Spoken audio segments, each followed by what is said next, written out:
It's a little non-consensual ratatouille, and I don't appreciate Yes. that. Non-consensual ratatouille. Put it on the books.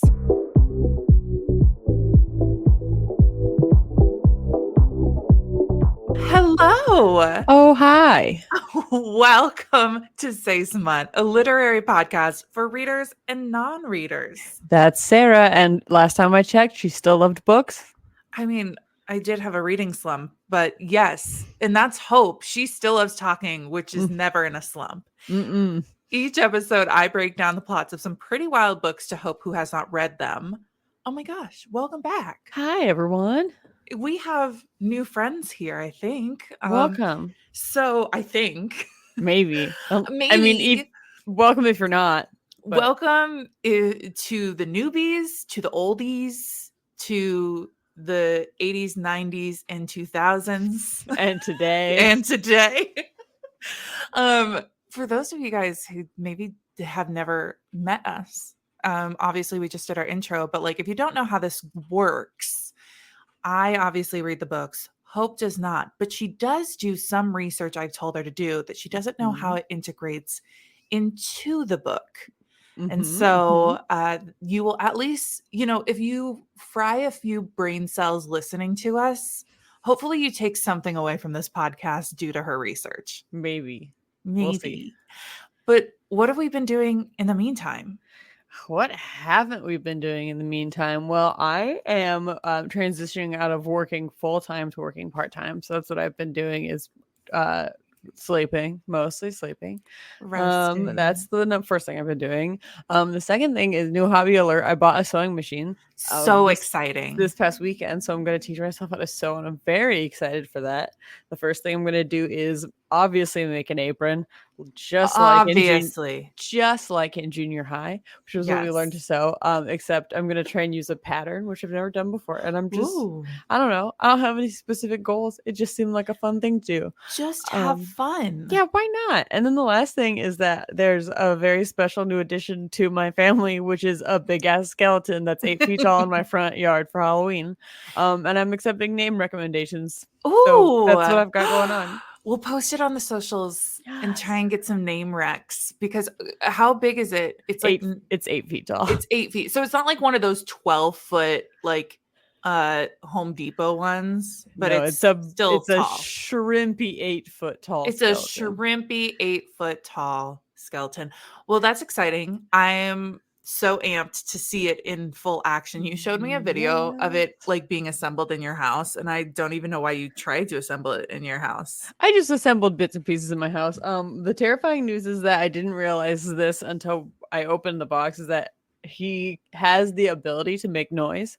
His eyes light up and the eyes like move around when he is active, and his jaw can move and he'll say stuff, but it's really loud and for me super annoying. And you can turn it all the way off, but it won't turn off the sensor that moves his mouth or his eyes. So we keep him on because the eyes look cool, but he's silent and his mouth just goes, and the sensor appears to be so sensitive that it goes off every time cars drive past our house. Ooh, that's because he's not talking great, but his jaws are just going.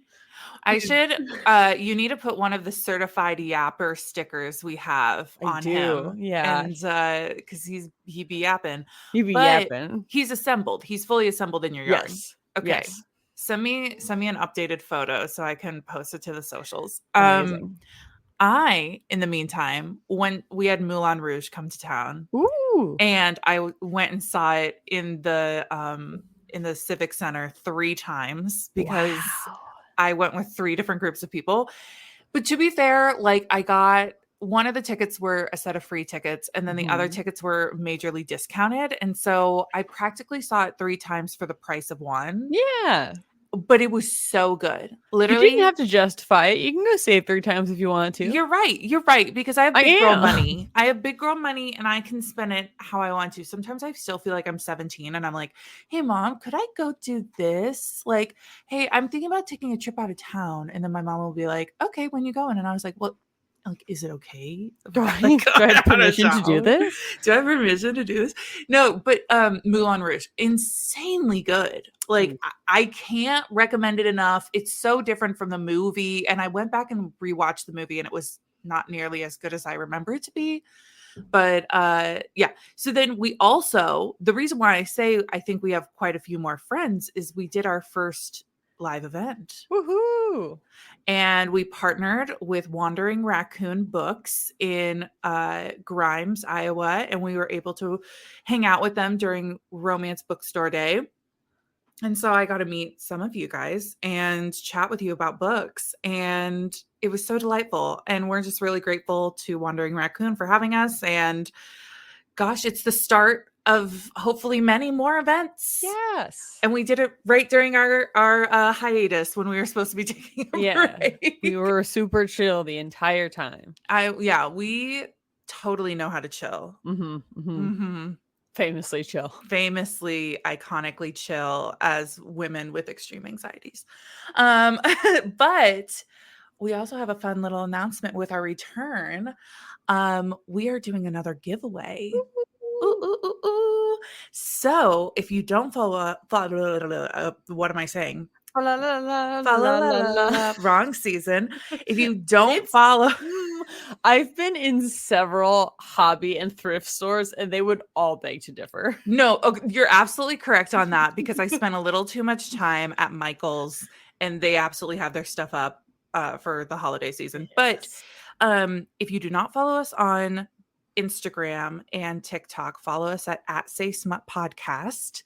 And we will be doing a giveaway with a tote, a smutty tote, and a book, and some of our merch. And just to celebrate coming back for spooky season. We're so excited. I'm so excited. I feel weird when we're off. I feel like then there's a lot of catching up we have to do.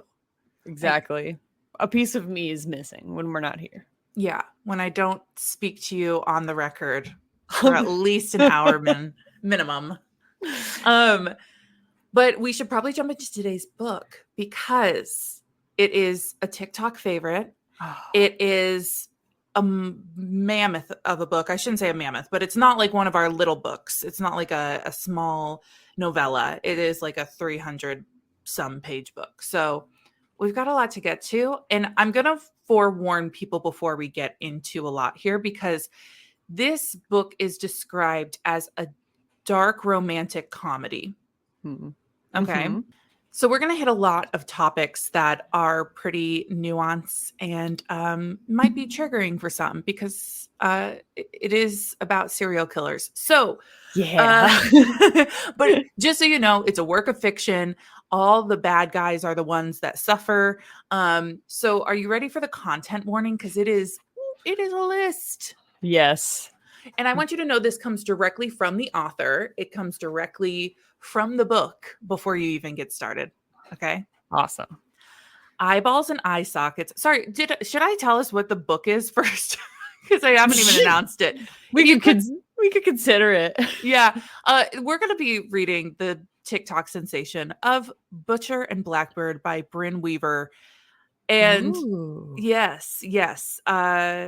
And I'm just going to let you know now that your research, you probably already know how it's integrated. But the content warnings: eyeballs and eye sockets, amateur surgery, skin ornaments, chainsaws, axes, knives, scalpels, and a lot of other sharp objects.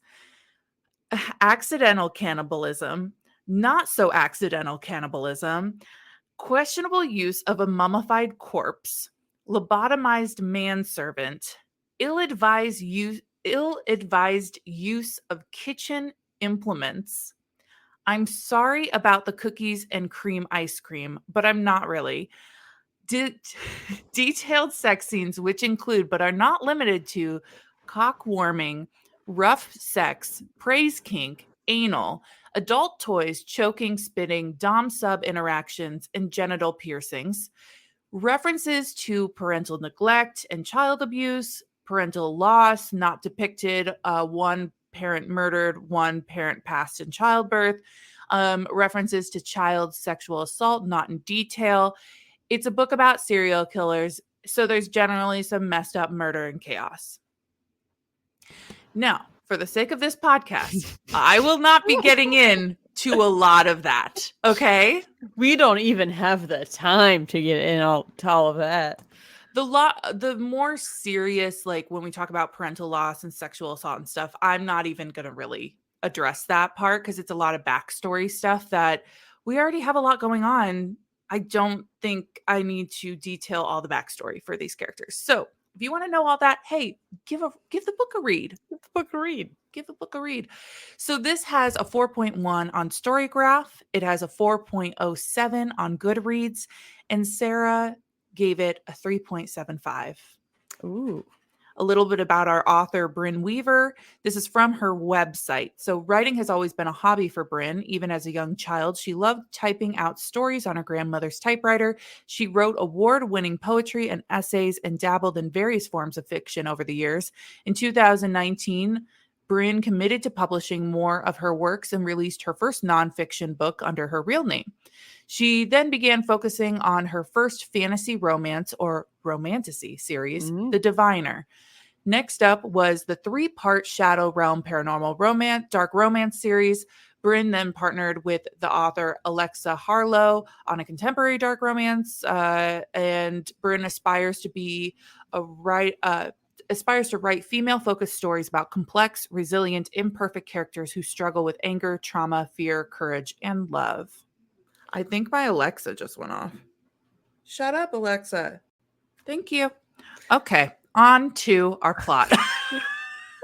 If it makes you feel better, I didn't hear it. I immediately heard it and I was like, should we cut that out? No. Just leave it. Just let it ride. Okay. Are you ready to jump into our story? Because we go head first in. I am as ready as I can be. All right. Well, our main character, Sloane, is stuck in a cage with a rotting corpse. Oh no, Sloane. Sloane, how did we get here?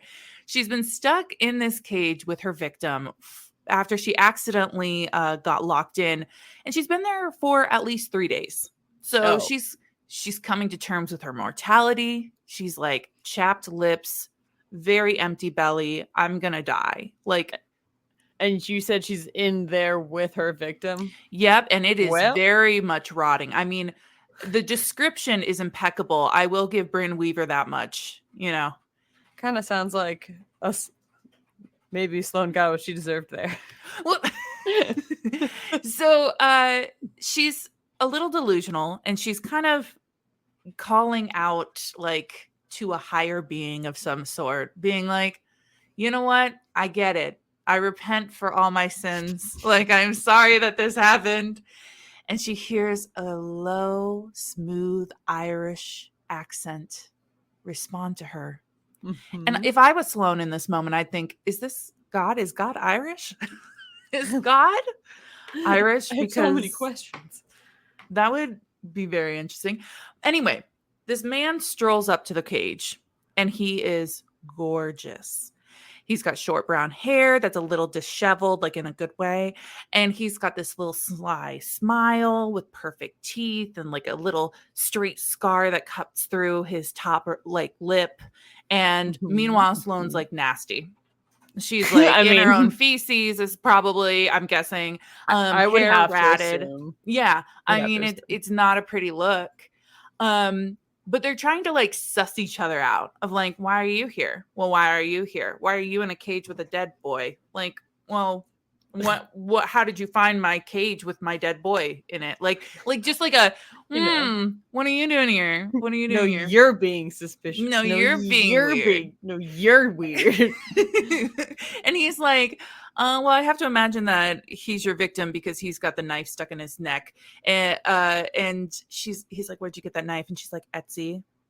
Like, where else would I get a designer knife? Come on.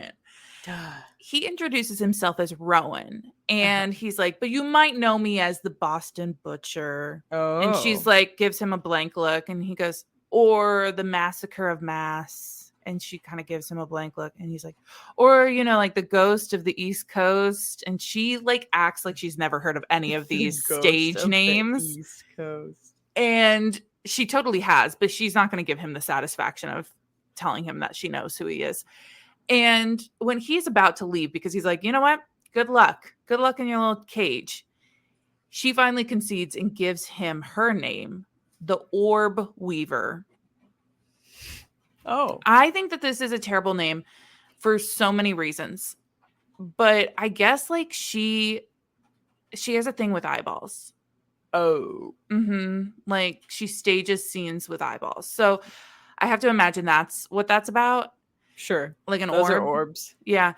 But this makes Rowan go completely fangirl. He's like, oh my gosh, I knew it. I fucking knew that they had to be wrong. It had to be a woman. The Orb Weaver. Such a cool name. The intricate fishing line, the fucking eyeballs, amazing. I'm such a huge fan. And he's like shaking her hand like frantically, like, I'm just so excited to meet you.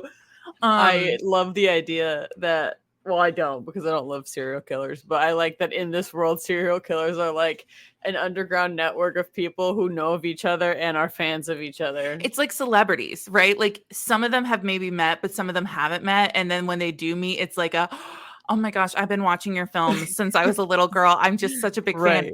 Exactly. So he offers to take her for lunch and she's like, well, not unless I want to go to prison. And he's like, why don't you shower and I'll find some clothes and we'll burn the house down and head out. And so I'm sure you're wondering. I mean, what's your question at this point? No, I have no questions. It just seems like the obvious plan. Yeah, no, of course. But the thing about her writing is she does it so well that it's so quippy and like very sarcastic. And it's like, of course, we'll just like, this is obviously what we do every day.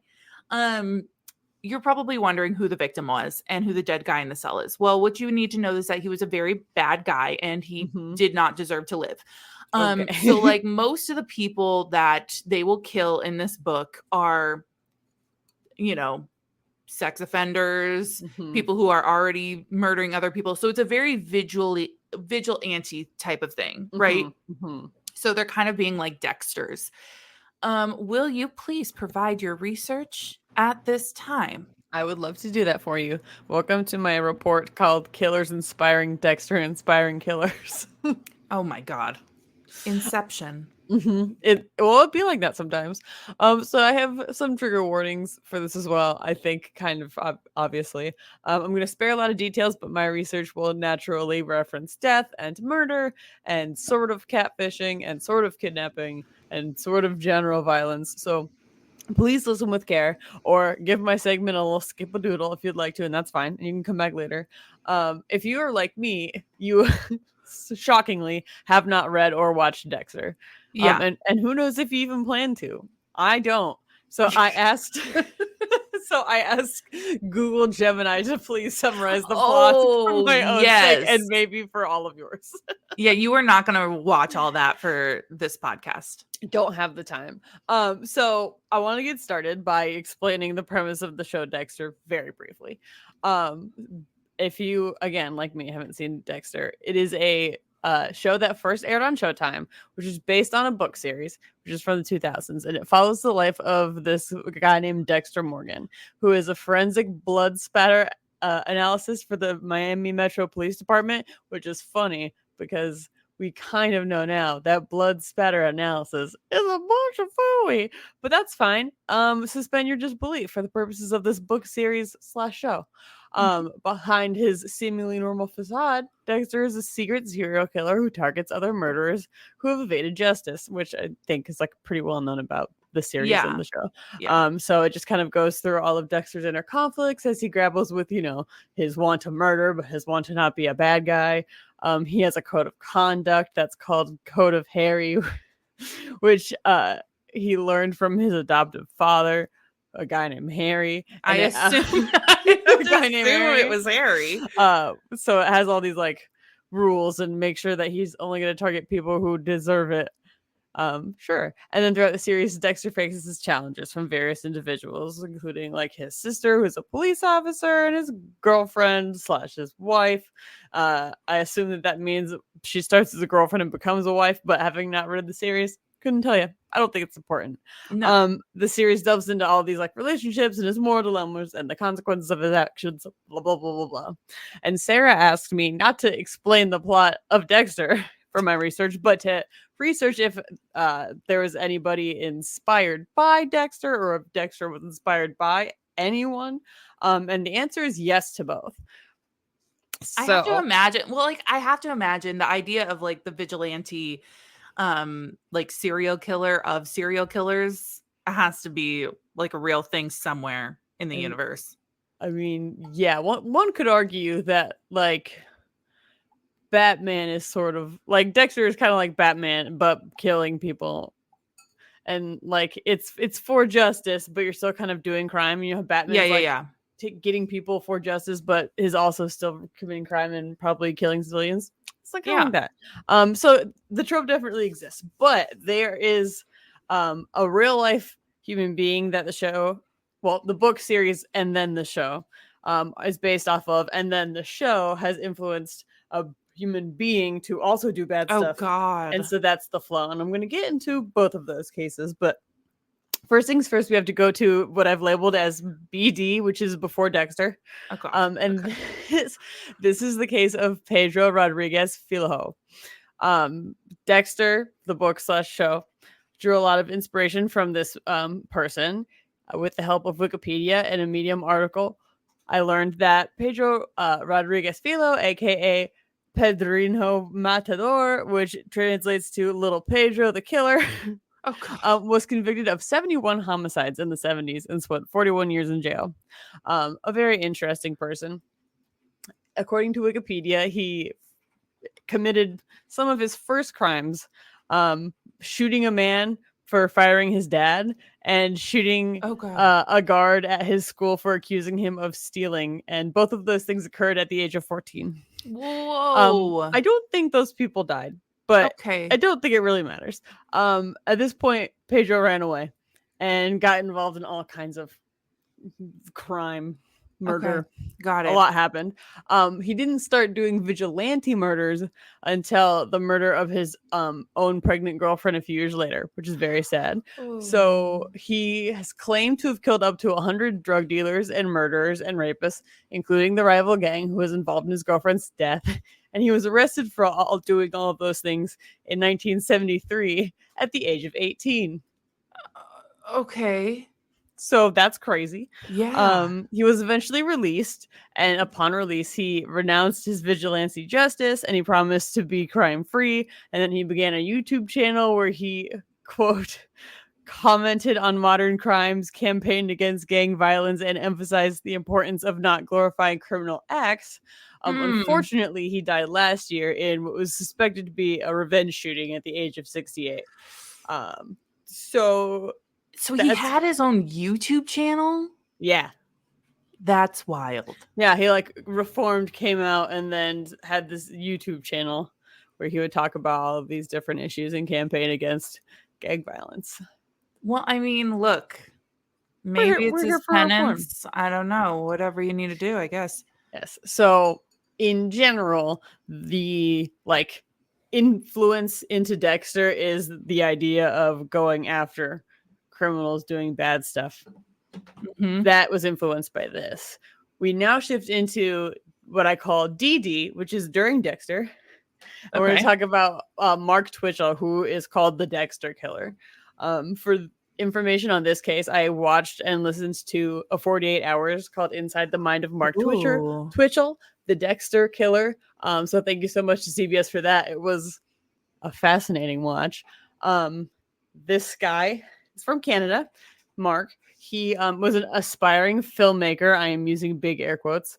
And the most Whatever aspiring filmmaker, so are we. They really Essentially. emphasized how much he was an aspiring filmmaker, but what that really means is that he rented a garage in the 2000s to make a movie, which was about a guy getting lured into a garage and murdered by a killer in a painted hockey mask, which I'm No. mentioning because it will become important Because later. guess what? I'm guessing that It that is might, it exactly might what's be, going to happen. it could be referenced later. So the timeline of events is in 2008. Twitchell posting as a woman online lures a man into this rented garage under the premise of going on a date. And that guy escapes, but is severely injured. And he talks about how there was a guy in the garage and he had a hockey mask and he, Oh, like, tried to tie him up and, like, sounds familiar. well, maybe, I don't know, whatever. Maybe it sounds familiar. On October 10th, that was just generally October. There was no date for that. On October 10th, Twitchell lured a person named Johnny Altinger to the same garage posing as a woman named Jen online, and brutally murdered that man, which is, obviously terrible. We will learn through the investigation that he was lured into the garage and killed, probably by a dude wearing a painted hockey mask. Which I think is just a crazy coincidence. In the in-between times, so the murder has happened. This person is missing. People are looking for him. Friends of Johnny have an address for this Jen person. They're on the 48 hours. They explained that there was an exchange before Johnny had gone on this date where he was like, anyway, here's the address.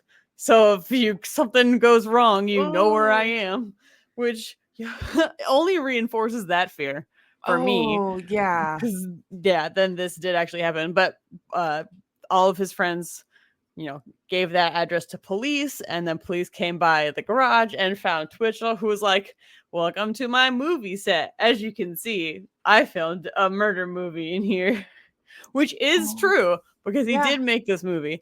But some details are like, there was blood splatter on the floor, and he had explained to police that was from filming the movie. He did that like a month or so prior, and he was still cleaning up after it.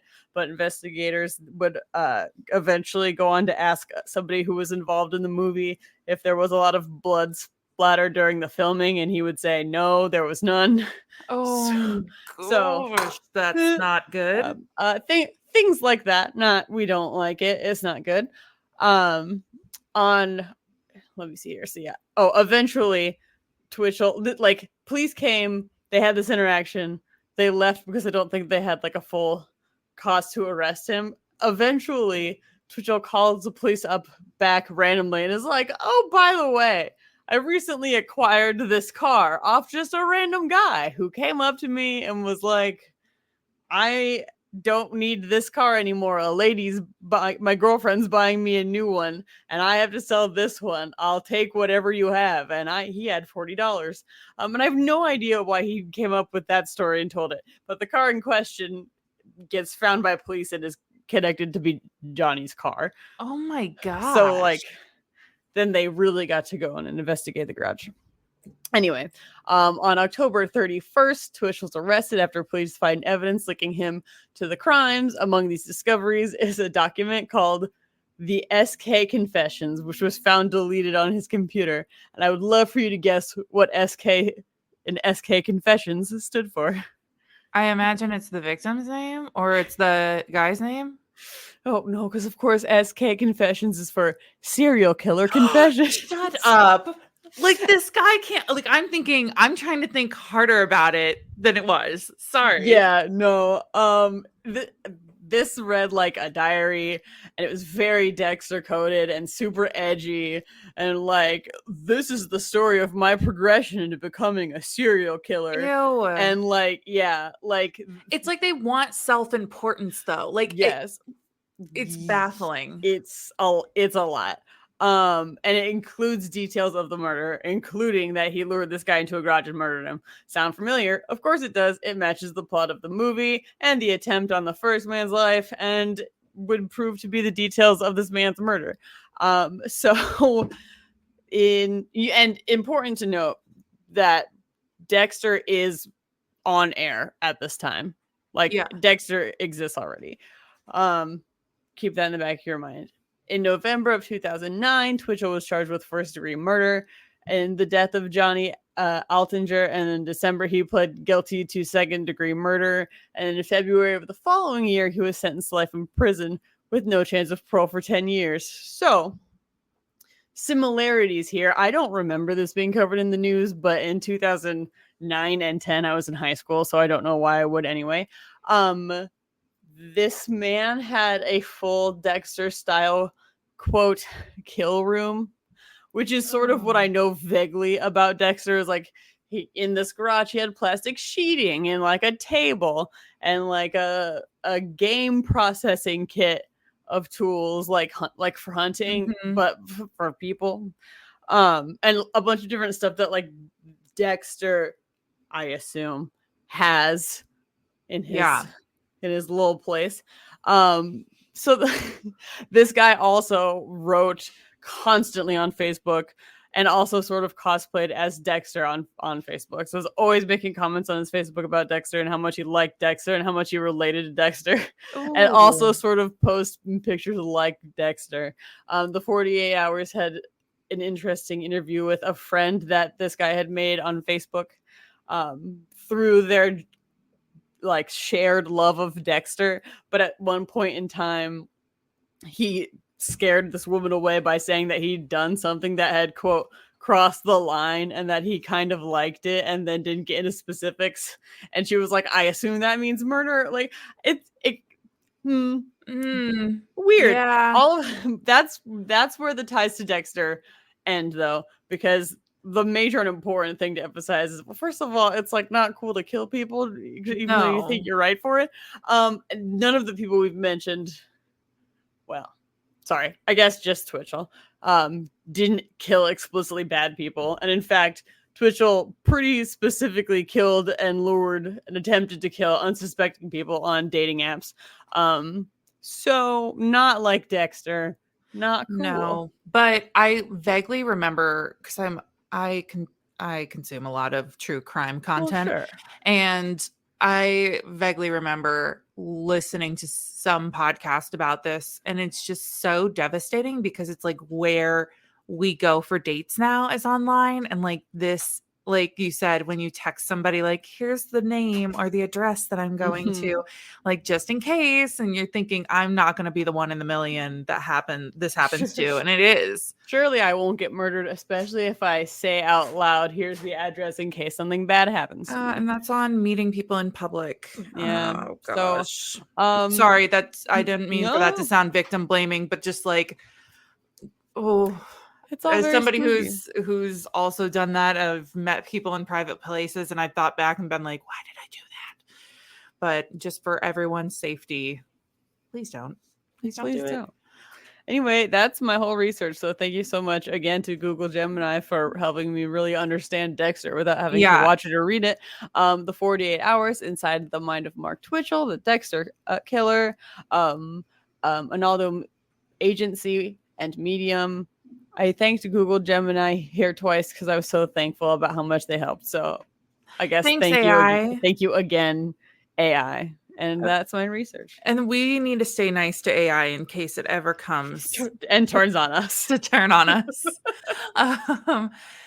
So thank you for that research, because I think it's important that even though this is a work of fiction and we can all have fun and like giggle about some of the things that are happening, like some of it, people try and emulate it in real life, and that's not okay, because that's still not how that works. So don't be Dexter. No, Dexter's not real. Also, or blood splatter doesn't even work. Okay, so we're going to jump back in. They're going to go get lunch. And this is a dual POV book, which means that we will flip between Rowan and Salone's POVs. Okay. So we switched to Rowan and we immediately know he's smitten with her. I mean, he thinks she's gorgeous. He obviously loves her work. But as they are both notorious murderers, they are also extremely intuitive. So as they're walking into the restaurant, he's picking up on like subtle cues that she's maybe a little flighty, like she's not quite certain about being here, like, and she settles for a booth that is like an easy access of exits, so like that'll come into play for something later. But like, you know, so they're both like very in tune to like body language, understanding, like reading the situation. I love the observation that someone who is a criminal killer might be flighty. Yeah. Because just a little bit. Yeah. Going out with another criminal killer. So they get to know each other over barbecue, and she's like sucking the meat off of some ribs, and he's like getting really hard from it, as You would, I guess.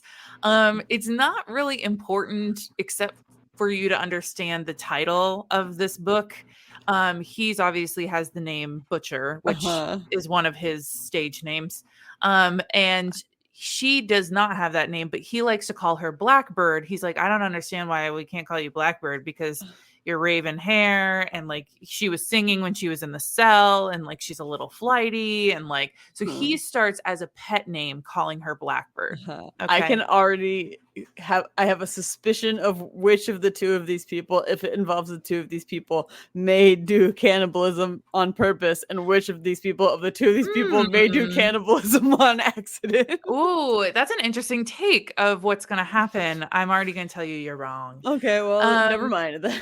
So they begin realizing that they've been kind of skirting around each other for years. Like she would be trailing somebody that she was going to murder, and he would get to that person before she did. And then like, so they're kind of comparing notes on murders of murderers. Like I would be interested to know motive in that case. If you both wanted to murder someone, do you both have the same reason for doing so, or not necessarily? no, like okay, so the people that they're picking out are like notorious murderers that they're just finding. Like okay, And they're just or both confirmed vigilante killers.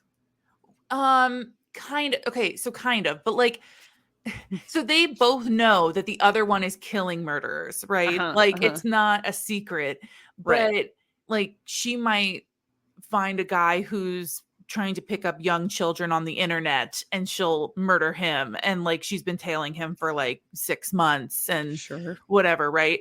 And then there'll be like a really we'll get into some of this here in a second. Sure. Go ahead. All you need to know is that as they are kind of talking about comparing notes and whatnot, he decides, he's like, we should play a game. Very Saw. No, It's very giving Jigsaw Saw. of him. No. So he's like, let's play a game. So they decide that each year they're going to get together and they're going to have a target, okay, of someone. And they're going to have a start time. And then whoever gets to the kill wins, right? So I'll mention now, just as a side note, so you're fully aware where this series is going, because it's a three book series. He and his two brothers are going to be the center point of these 3 books. Okay. I see. He has 2 brothers, Lachlan, who does some sketchy hitman cleanup work. Who knows? Okay. So Lachlan is giving them like the areas, like he's the one that's picking out things, and then they have to go play. Right. And then Fionn, who is a doctor, and he'll come into play later. You also should know that Salone has a best friend that she's had since childhood. Her name is Lark. Lark and Lachlan will get together in the 2nd book. Fionn and his friend Rose will get together in the 3rd book. I hate that it's Lark and Lachlan. It's just too similar for me. I'm going to say that right now. I think it's more frustrating that it's Butcher and Blackbird and Lark and Lachlan, and then we just like No. couldn't be bothered for that last one. Here's what you need to know about the 2nd book. I'm already going to spoil it a little bit. So Lark knows that Salone is a killer. I was going to mention this later, but it's really not. It's not par for the course for the main event. It's more of a background story that Lark was preyed upon by a teacher when they were in school, and Salone killed that teacher for her. Dang. And so then, but the thing is Salone in her book, the next book, Salone doesn't know that Lark became a serial killer because she never wanted somebody to do her dirty work for her again. She only did murder the one time, probably. No, she like never did. So her friend kills the guy who's preying on her, and she's like, I never want to be defenseless like that again. And so she goes and looks for predators after that. And she specifically is like an arts and crafts girly. And so she turns all of her murders into arts and crafts, which really should have been the book I chose for you as the crafty girl. Honestly, yeah. Yeah.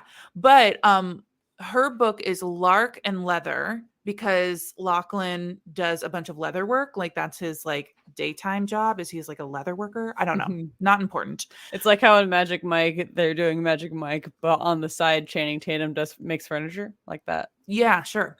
And then Fionn is like the only straight and narrow one. He's a doctor. And then like his girl that he ends up with, Rose, is like, she's a part of the circus and like has a rough background. Anyway, We're getting that book soon. I'm going to jump back into our plot because I feel like I got really off track. Dive back in. Okay, so the first game is in West Virginia where somebody has been killing people in a national park nearby.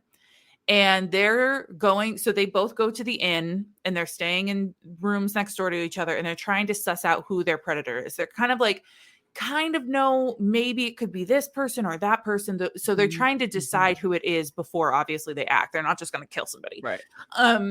So you should also know that there's confiding happening, right? Like they're talking to each other. Then a little story about his background slips out and whatever, right?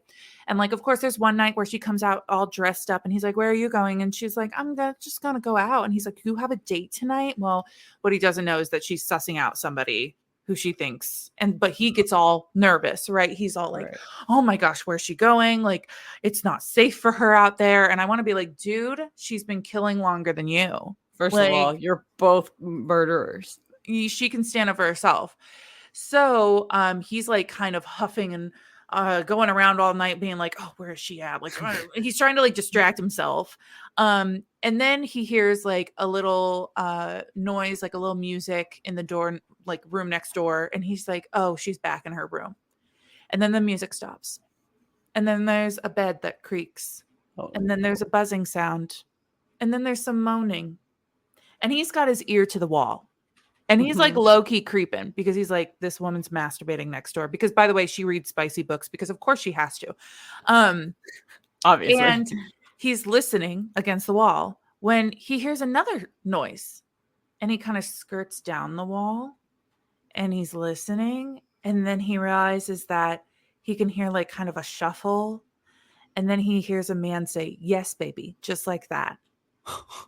And so Rowan, like instant anger, he goes, you should also know that like the wall goes down in a straight line and then comes out in an outset, like, kind of carves out. Yeah. And there's a painting. And so he grabs the lamp off the nightstand and rams it into the painting and it breaks open. There's a man in the wall. This is an audio medium. I'm sorry. I was shooketh. Okay, so completely normal. There's a man in the wall. I'll add it to my notes. Who is watching her masturbate. Oh, ew. So he attacks the man in the wall. Obviously, this arises a response out of Sloane because she's hearing this commotion. Suddenly, there's a man being murdered. She's like, "Oh my gosh, why is he being a creep?" She thinks it's Rowan being a creep, and he's like, "No, there's a man in the wall," and then they're. Okay, so a pursuit happens because the man goes on the run, and they start running after him. And all you need to know is that essentially the creeper in the wall was the guy who owned the inn. She had gone for dinner with him that night to kind of try and get some information out of him. And he like went into the walls and he used the walls to like watch the people who were staying at the inn. Yeah, and then he would murder them later. So he was the guy that they were looking for. And so in the, like, I'm pretty sure they're like out in the parking lot or something, but they're like both going after him and Rowan is like beating him up and she's like, Rowan, stop. And then he grabs her by the neck and says, mine. And she goes, he's yours. But he didn't mean like my kill. He meant like mine? You're mine. He's like, of course. He dare touch something that is mine. Goes all caveman, right? So Rowan beats the shit out of him and kills him. So he gets the first win, right? That's true. I forgot about the game portion of this because of the weird confession of feelings by way of choking. But he doesn't. She doesn't understand that that's what he meant. Yeah, like, which is fair because I wouldn't either. Yeah, no.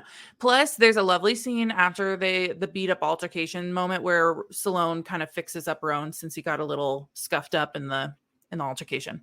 6 months later, they're starting to text because now it's giving like a when Harry met Sally. When you've got mail, right? Like we're friends and we keep up with each other. Very casual correspondence over a long period of time. But also they're kind of discovering they're different types of killers. Like he's very brutal and raw, where she's calculated and meticulous. You should also know that Rowan is a chef at a restaurant in Boston. I believe she's in North Carolina, if I'm correct. I think she's in Raleigh, if I'm correct. But he's in Boston. And she decides, you know what? I miss him. I'm going to come up with an excuse to go to Boston and just happen upon his restaurant. Oops. And so she goes and she gets in and she sits down at a seat in a booth by herself. And she like is eating and drinking by herself. And she's like internally freaking out, being like, I can't believe I came here. Why did I come? Like, he's probably in the back. He doesn't even know I'm here. This is fucking weird. I should just go. But I also kind of want him to know I was here. So I'm going to sketch a little sketch of a blackbird, like a little raven. Sure. Yeah. And leave it in the booth. And like, maybe he'll see it, maybe he won't. But I'm going to get the fuck out of here. So she starts bolting out. But he comes out and sees that she's there. And he's like, Blackbird, where are you going? And then he like, because she's flighty, he's trying to get her to Like a stay. bird. He's like trying to get her to stay. And by the way, he's getting very pissed off at the host. Okay. Like that sat her. Keep that in mind. It'll come into play later. But he's getting mad at the host. She's like, this is a weird energy. Then his brothers come barreling through and like are now like shooting shit and like trying to like kind of tease him that she's there. And then some beautiful woman named Anna comes in and she gets intimidated and she's like, okay, well, it was nice seeing you. Bye. And then like leaves. Okay. That's too many people. Yeah. There's just too much going on. So what does Rowan do? But he goes to North Carolina and has a boy. He like does some grocery shopping, has the bags ready. He like asks the boy, hey, if I pay you so much money, will you go knock on this woman's door and like deliver this food to her? And he does. And then he gets a text. He's standing across the street. He gets a text and is like, did you just send me ingredients for pasta? And he's like, I'm sorry, what are you talking about? And then he gets on the phone with her and he talks her through how to make this pasta dish while he's standing across the street watching her through a window. It's sweet. It is. It is so sweet. It feels like there's a more direct and less nonsensical approach that could be taken. It's kind of weird. Yeah, surprise for someone to make spaghetti. But by the way, I'm gonna make you do this. What if she was like, actually, I've got a lot of work to do, and I already ordered Uber Eats. I just want you to step into her shoes for a little bit and imagine that your doorbell rings and there's just spaghetti, tomatoes. We got, I don't know, maybe some basil, maybe some garlic, maybe because you're in Des Moines, Graziano's Italian sausage. Yes. You ordered none of that and didn't expect any of it. Yes. And then I call you unprompted. And No. She texted him first. Okay, but then but still, it's unprompted in the sense that you're not expecting me to come at you with spaghetti making instructions. So that is completely new to you. Yeah. And then I do call you and forget what you were doing right in the moment because now you are making spaghetti. Yeah. And it's a little manipulative, right? Like I have these ingredients, but I don't know how to make whatever it is. So now I have to call. It's a little non-consensual ratatouille and I don't appreciate that. Non-consensual ratatouille. Put it on the books. That's one of the best things we've ever said. Okay. So he does this for the next couple of days. And then when he stops, she texts him and is like, I don't know how to cook without you. Like, I'm not an adult. I don't know how to cook. This sucks. So let's head to the next target for their game. Okay. It's some fancy man in which he's like some fancy pants with a nice house. And he does all these nice little dinner parties in which Sloane and Rowan get invited to his home for a dinner party. Just them three. Right. Oh. Okay. And he's known for being like a really great connoisseur of food and wine and like whatever. So he's like bonding with Rowan. And it's all completely normal and none of it is people. Yeah. I'm so glad that your trigger warnings are sticking with you because this will be a completely normal dinner for three and not a single human will be involved in the creation of the food. So Rowan is not paying close attention because some of the wine this man has poured is wine that he also consumes, which means it's probably safe. But other wines he uncorks and he only gives it to them too. And Sloane is processing this, that probably some of the wine is drugged, right? I mean, yeah. And Rowan's just talking about food, how much he loves food. And the first couple courses are fine. There's nothing sketchy about them until they get to the beef portion of the dinner, in which Rowan gets a couple of bites in, and Rowan and like Sloane's looking at him like, don't do it, like stop eating that Please, God, stop. By the way, I should note now that there's some like sketchy man named David who's had a lobotomy, who's like the servant, and he's like bringing Oh, out the yeah, courses. Okay. that's tough. And at one point, she's like trying to tell Rowan, like, lobotomy. And he's like, "You love me?" That's so Yep, nice because he's that's so drunk. Like he's so drunk and he's also being like, "Isn't she so pretty? I think she's so pretty. I thought she's gorgeous since the moment I met her. And guess what? I could get all the pussy I want in Boston, but I have not touched a single woman. And my brothers keep wow. on, my brothers keep on making fun of me because I'm not having sex with anybody except I'm just waiting for her, and she's sitting right there." Like that's the awkward level of this dinner. Wow. I would tell that to a complete stranger as well. Nothing would bring me more joy than sitting at a dinner table where one person is exceptionally drunk and no one else is, right? Like the tone and the lack of filter there is incredible. Oh man. So he takes a couple bites of this lovely beef dish and then he passes out face down into the dish. I should note now that they were obviously not eating beef because Fancy Man is a cannibal. Yeah. Can I tell you a tangentially related story to this so fast? Yes. You know that movie, The Menu? Yes. I've never watched it, but was under the impression for an incredibly long time that it was about cannibalism, but recently learned it's absolutely not. And It's so I not. don't know why I thought that. But you know what? I went into that movie because I saw it in theaters and I thought it was going to be about cannibalism. I was fully prepared for them to bring cannibalism out into the conversation. Every time I saw a preview for that, I don't know where that thought came from, but I was like, man, that's definitely a movie about eating people. No, because they make it like scary or eerie, kind of weird. And then it's a menu, it's food. So you're like, okay, that's got to be wrong in some sense. Okay. Diving back in. That's all. Thank you. Yes.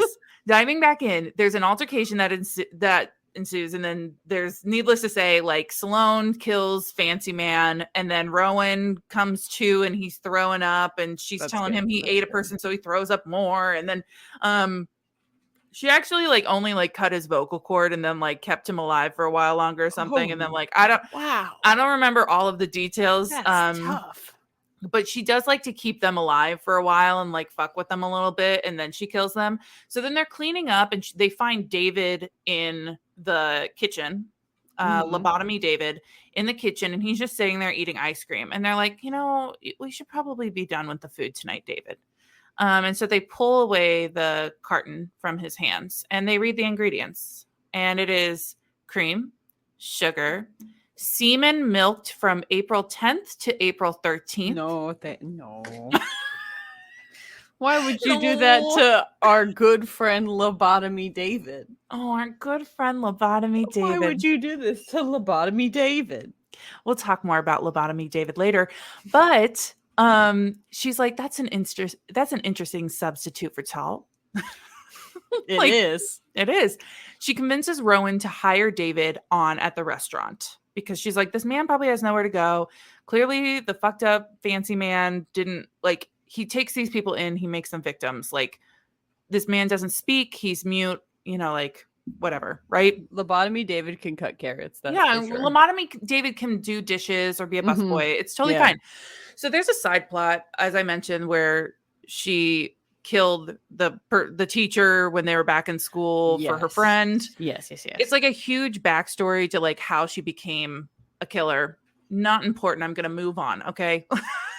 Backstories to this whole, if you want to know why they became murderers, you can read the book yourself. Backstories? Forget about it. Forget about them. Not on my watch. 8 months later, Rowan is like, I'm going to this fancy award thing. Can you be my +1? And she's like, oh, girly, yes. Okay. And she's like sitting with her bestie Lark and she's like, boobs out, sun's out. Let's go. I'm finally going on a date with this guy. Like she's amped. She's reading this as like the right like situation, right? They're going to go see each other voluntarily. They're like, going to the murder awards. Yes. Well, I think it's not the murder awards, but something else. And then he goes like, "Are you ready to have some real fun?" Like when they're about to kiss almost at one point, like they're kind of dancing, like getting up, and she was like, "This is gonna like we're gonna move forward." And he's like, "Are you ready to have some real fun?" And she's like, "Oh, he's gonna finally make a move." But he points to some guy in the crowd, and turns out he's a doctor who's like grossy, creepy man, and he's like, "We should take that man out together tonight." I did assume they were going to kill together. That makes a lot of sense to me. And she like her face kind of falls and she's like, "I mean, I'm not really wearing the appropriate clothing to be doing that tonight."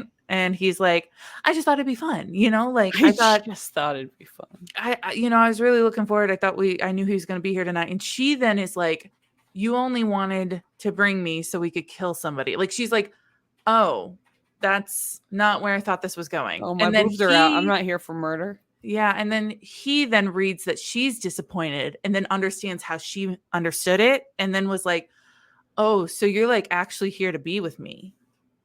And they have like this moment of like kind of disappointment, but like bittersweet because they're also realizing they have feelings for each other, you know? Yeah. And then like he's gonna go and kiss her and then gets a phone call that something happened at his restaurant. Oh no. So then he's got to run and get on a plane, I guess. Like he's already not in the same town as her. So I'm in the same town as, I don't know like why you'd have to run. Like, can you call somebody else to handle that? Okay. But 4 months later, they're on for another game. They're at a farmhouse in Texas. There's a mummified body in the living room. That's probably the predator's mom. And she's got a Bible in her hands. There's a weird room of security camera feeds with monitors and everything. There's a crazy cellar where he keeps his victims, including a living woman who needs to escape. Sloane and Rowan are fighting for their lives in this murder house. I mean, this man, Chainsaw Massacre, like ready to go. Yeah, it's giving very Chainsaw Massacre. At one point, she gets kind of beat up by the guy and locked in the cellar and gets a brutal arm injury. And Rowan gets her out and they finally have their first kiss and makeout session in the middle of this crazy scene of this killer coming after the killers. But they're able to pull away for long enough to like mentally scar the guy by pulling out his mom's skeleton and fucking with it in front of him. Like, no, like, why? He grabs the skeleton and comes out in front of him and is like, "You've been a naughty boy." Like, clearly this guy has some mommy issues. And she's like, "You know what? We're going to make it worse before he dies." So she's like, "Good boys, don't kill people, okay?" And then before you're grounded. Before they can kill the man, he has a heart attack and dies. You don't say. I find that information completely shocking. Isn't this amazing? What about watching his mom's skeleton be ripped from her corpse did he find particularly upsetting? I don't understand. Well, I'm sure it was like the whole corpse. I think it was like the whole, I'm not saying that they like ripped the skeleton out of the corpse. So what I'm imagining is like hand into cavity, no skeleton ripped out. See, I'm still on the ribs from the very first chapter where I'm just like, how fresh does that meat come off that bones? Anyway, so they jump in the car and drive to Nebraska to see Rowan's brother, who's a doctor, because her arm's so fucked up. Just they get to his brother after hellhole. I know, literally terrible. So they get to his brother's house. Things get sorted out. Forget the injury because it's sexy bath time. Okay. Oh, okay. Yeah, I'll forget the injury then. Again, this is a longer book, so I'm skipping a bunch of shit to get to the main course. Yes. For lack of a better term. Yeah, it's all food related. It's fine. So, of course, he's going to help her get undressed and help her get into the bath. And she's kind of teasing him while she's getting into the bath. And he's like, quote, "I've been suffering for 4 years, Sloane. I'm begging you here. Get the fuck in the bath."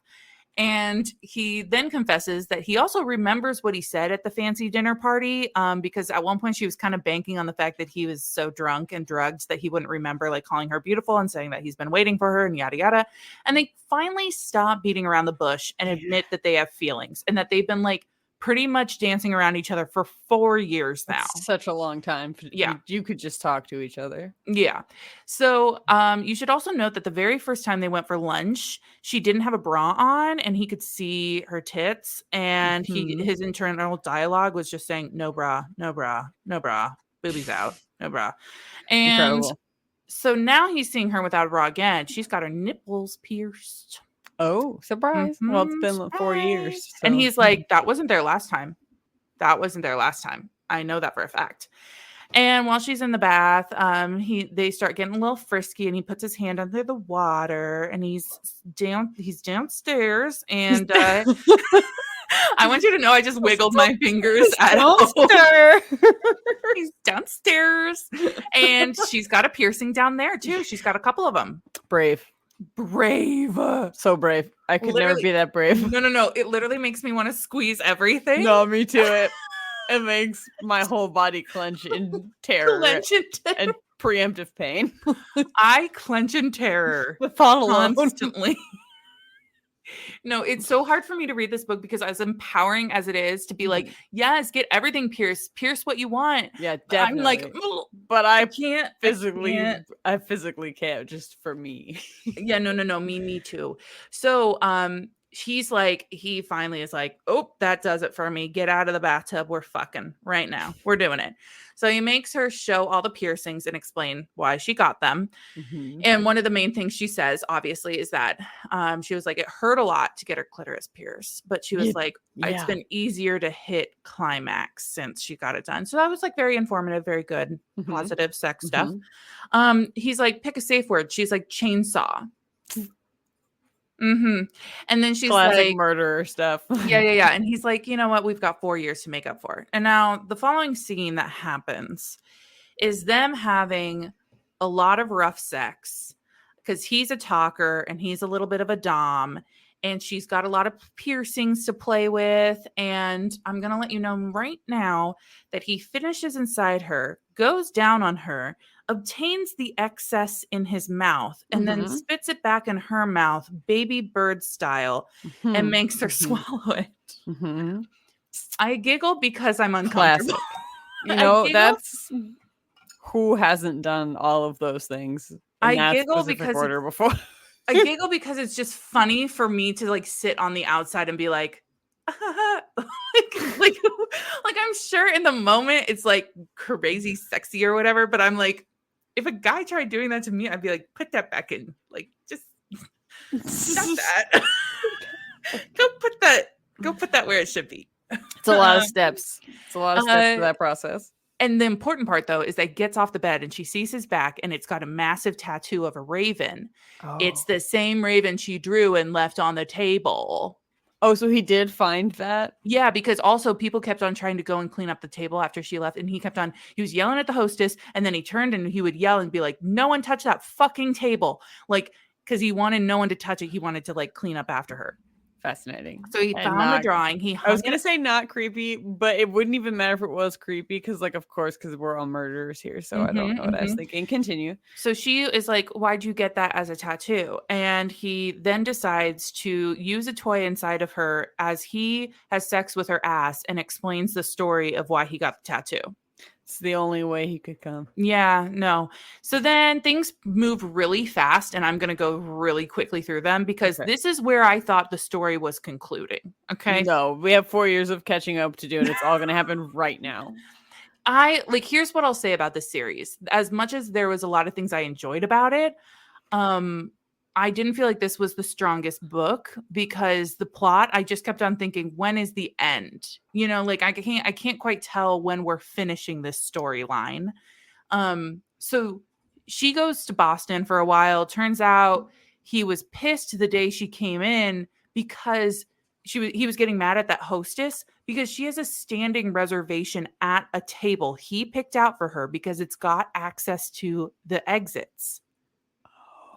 Yeah. And he was like, he had instructions on the hostess stand with her description and said, if she comes in, you tell me immediately. I'm not fucking kidding. You tell me immediately. And so he's pissed at the hostess because he's like, you didn't put her in her seat that she had to be in. And you didn't tell me she was here. So kind of sweet. Anyway, so then they move in together. She moves to Boston for him. He decides he's going to open a restaurant called Butcher and Blackbird. Adorable. They have a lot of sex in the restaurant areas. That seems like a health code violation. Yeah, no, he was like, I'm going to eat you out at a table like a goddamn meal. Okay. That is not up to health code. I'm just going to tell you right now. Well, he also like makes her eat food and then like is having sex with her and making her describe what food he's gave her. And like, I don't know. It's a whole sensory thing. I didn't quite understand it, but okay. Anyway, but they're also experiencing some strain in the relationship. Like, for example, she like still wants to play the game and he's like, okay, but now that I care about you, you're going to be a distraction and I'm going to have to worry about you. And she was like, let me have my own. What are you talking about? I don't understand like why you wouldn't let me, like, do you not trust me to handle myself? So they're kind of having disagreements. So they have this little disagreement. He goes to the restaurant. She's supposed to meet up with him a little later. When he gets to the restaurant, somebody is already there waiting for him with a gun. And like later on, he has a gun to his head. Okay. No. I'm not going to tell you who it is. Okay. Cut to Sloane coming to the restaurant when she was supposed to meet Rowan after their disagreement earlier that day. And when she realizes like his whole demeanor is off, she's like, what's going on? Like, and he's like, I think you're acting like you have a gun to your head. Acting like you're in danger. Weird. Weird. And he's like, I think you need to go. And she was like, okay, I can meet you at home. And he's like, no, I think you need to get out of Boston. And he's like, okay. During he's trying to protect her. Yes. Like, I get it. Yes. But and he starts saying some wild shit. But I have to say, if I was her and I was as intuitive as she is, I'd be like, you know that none of these arguments make sense for breaking up with me. This is just really out of the blue until he pulls a Hail Mary and is like, you're unlovable because you're a fucking psycho. He says that, by the way. Oh, okay. Okay. Says the guy who literally beat a man to death for me. We're both murderers. Yeah. We are one and the same, my dude. Anyways, but he has this really weird line where he said, I told you this back in April on the 10th. I said that I never wanted to be like everybody else. And then he goes on and he kind of like messes with the dates. He's like the 10th or like the 13th and I told you in the car on the way to the gala, I even said on the way to the restaurant I even said the whole thing, that the restaurant was the only thing that made sense in my life. Like none of what he's making is like saying is making sense. Like it's so odd. So of course he tells her she's unlovable. She gets emotional. She runs home. She's packing her things. She decides if I'm going to have to leave this city, I'm going to do it in style. So she goes and gets herself looking hot for some reason. Makes sense. So she doesn't know she's in danger. She gets her shit together and she's talking to her friend and she starts realizing that those dates sound familiar. And then actually those things didn't happen on the dates he's talking about. Mm-hmm. They happened in April between the 10th and the 13th, as he kept mentioning. And what else do we know the 10th and the 13th from? I don't remember, so I can't wait for you to maybe he said something about those dates, and then she goes back and looks at her text, and there's something about ice cream in there.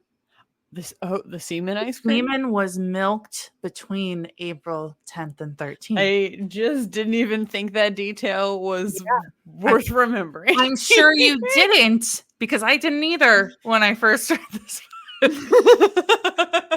So she, by the way, she installed her own camera in the kitchen of the restaurant because obviously she has no control. And she's a stalker like he is. So she goes to her phone app and conveniently looks at this camera she has on and says and sees that David is there with a gun to Rowan's head, right? Not lobotomy, David. Yes.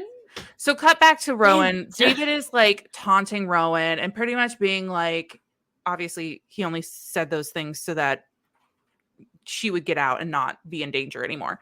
Yeah. But Rowan is like tied down and he's like, you know what? Or sorry, this is David. David says, you know what? I might be lobotomized, but maybe, you know, I'm really into your girlfriend. I think she might. Do you think she'd fuck a lobotomized man?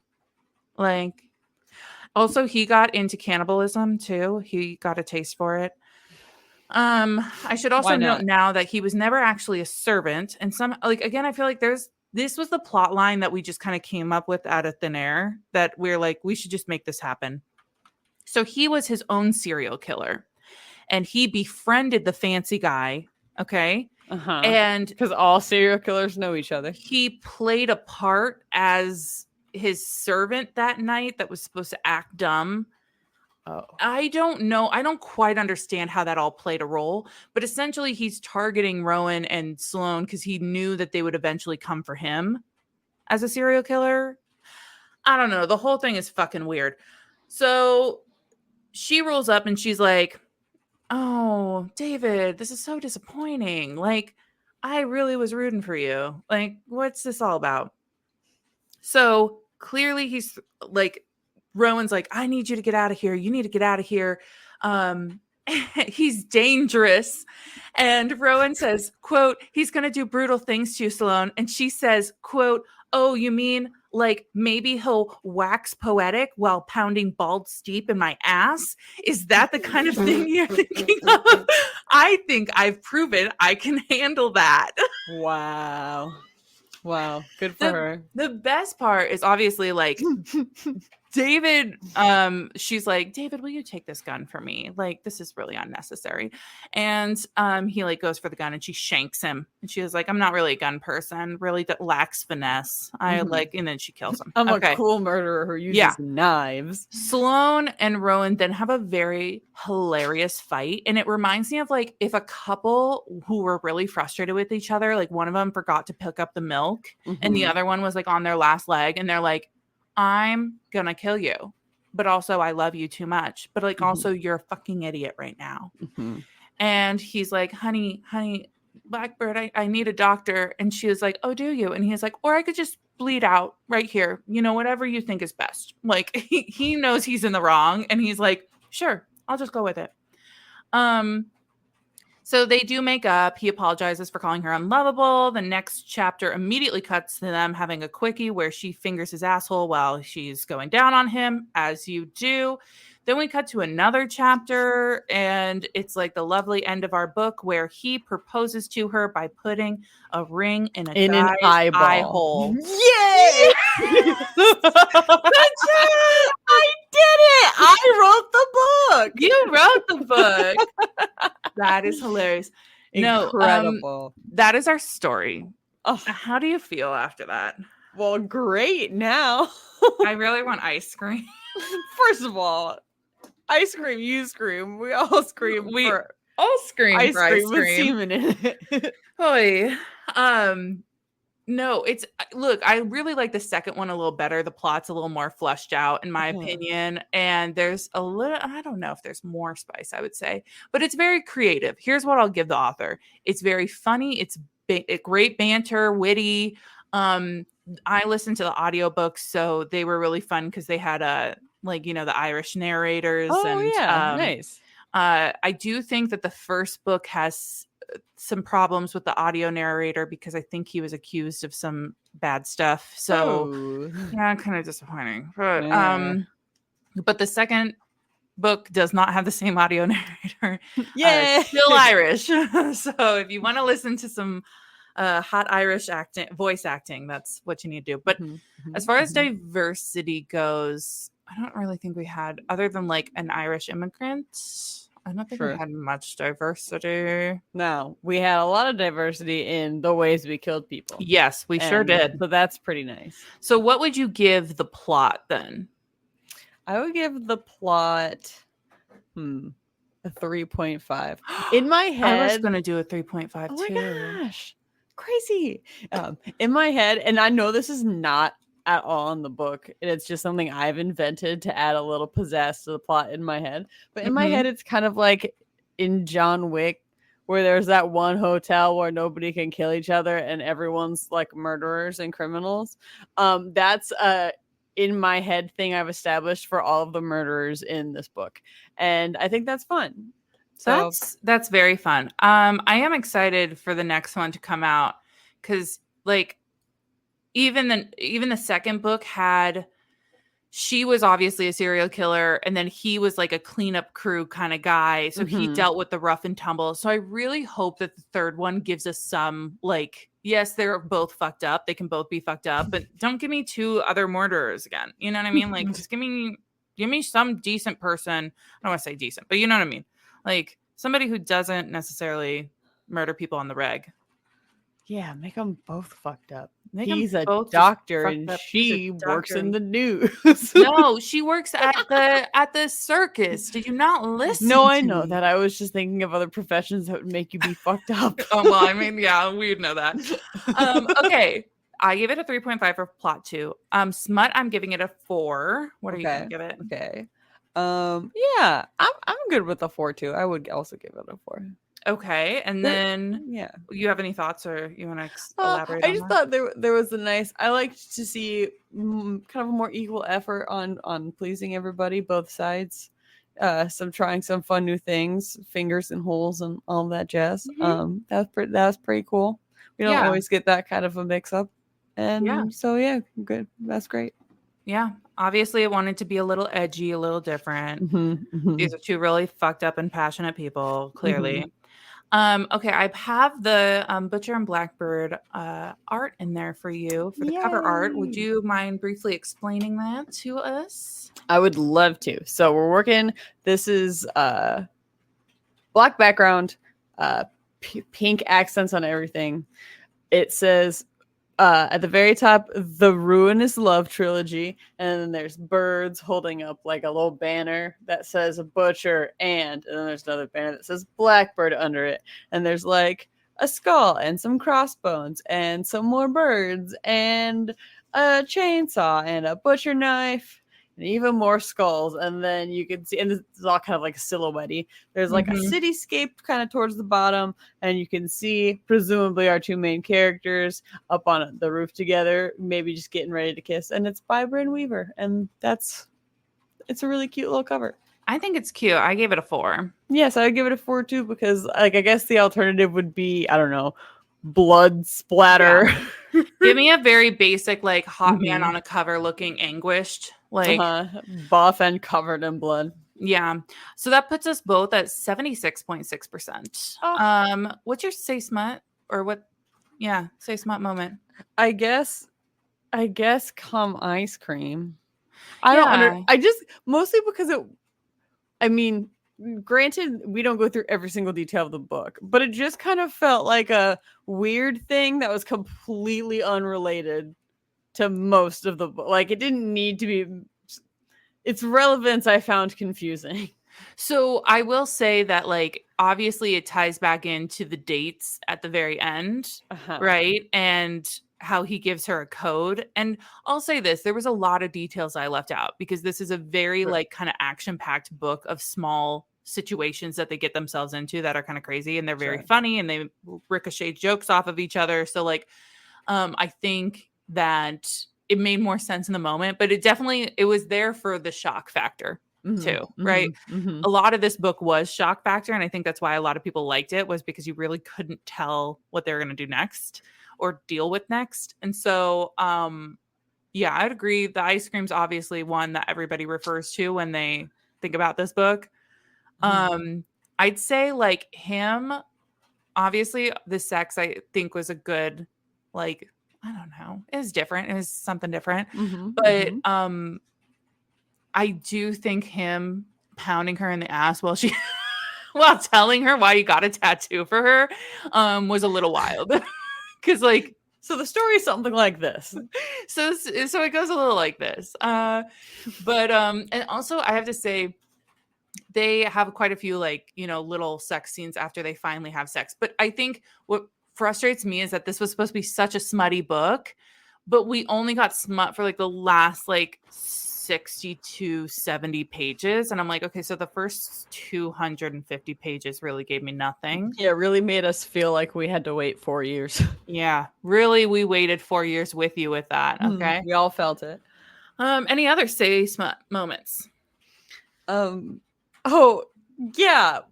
Surprise delivering the ingredients for spaghetti to someone's house. And oh my God. Cold calling them sort of, after they text you, and then making them start just instruction by instruction make spaghetti. Yeah, but she's a little flighty. Meet her where she's at, Yeah, Manipulate her into cooking. For all of my friends listening to the podcast, have a bunch of baking ingredients sent to my house, maybe a bottle of wine. Then don't be at my house, call me and walk me through, I don't know, baking some cookies and also opening the bottle of wine, and that's how we'll hang out. I'm gonna do that. You know what? I'm gonna do that. I'm gonna send you some Uber Eats ingredients, DoorDash you some ingredients. Yeah. And that's how we're gonna do it. Don't call ahead, because I want this to be something that could happen at any point in time in my day, and I just have to drop literally everything I'm doing and immediately start going through step by step all the instructions you're laying out for me over the phone.